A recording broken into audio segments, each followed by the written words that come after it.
Blood line the rise of the new God.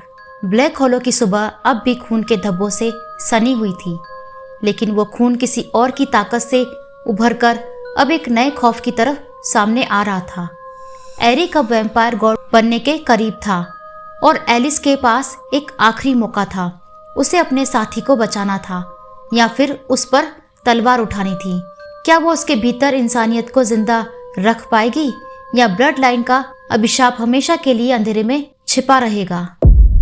तो hello दोस्तों, आज फिर हम आ चुके हैं हमारे वैम्पायर सीरीज के 3rd पार्ट के साथ। तो चलिए कंटिन्यू करते हैं इस सीरीज को।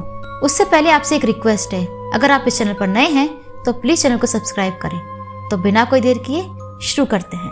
पिछले भाग में एरिक ग्रेसन और एलिस मॉर्गन ब्लड मून के दौरान संगुइन कैसल में फंस चुके थे। लॉर्ड कार्तोस ने वैम्पायर के अंतिम रूप द ब्लड गॉड को प्राप्त कर लिया था और अब वो अजय बन चुका था। एकमात्र उम्मीद थी the blood of the first Hunter, जो एलिस को खजाने के कमरे में मिल सकता था।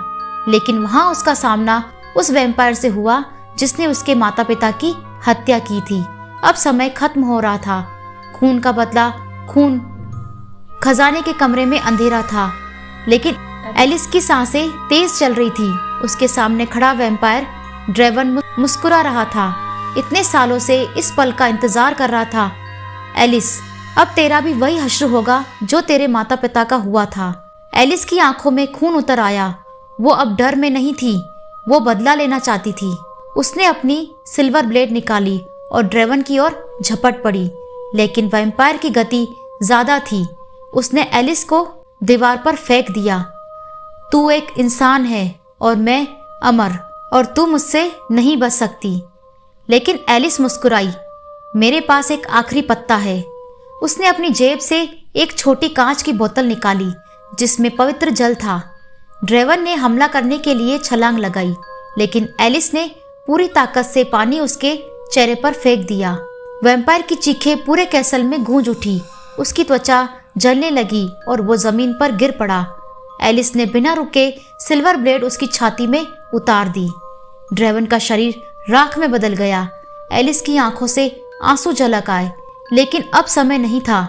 उसने जल्दी से ताबूत खोला और अंदर रखा एक रक्त से भरा हुआ जादुई पेंडेंट उठा लिया।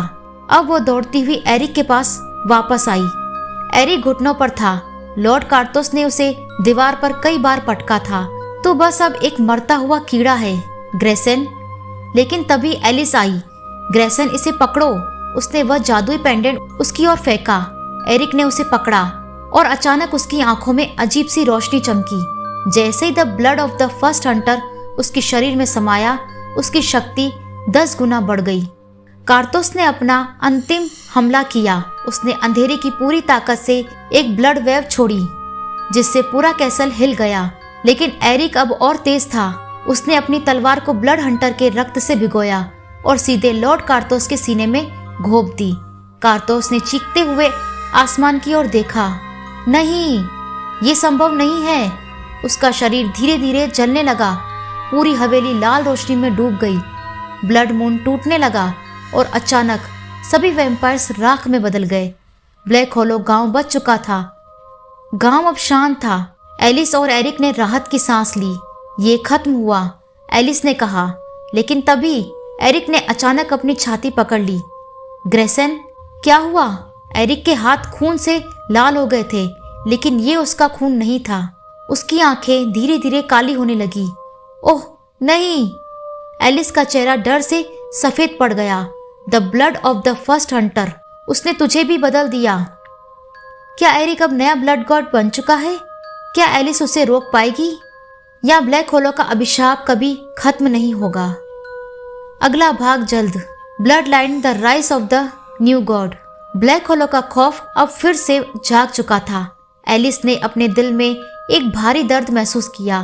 उसने जो कदम उठाया वो किसी युद्ध से कम नहीं था और अब एक नई सुबह के साथ ब्लैक होलो का भविष्य अंधकार से भरा हुआ था। क्या वो कभी मुक्त हो पाएगा? क्या वो एक नई कहानी की शुरुआत करेगा या फिर यही उसका अंतिम अध्याय होगा? तो दोस्तों, ये था पार्ट 3।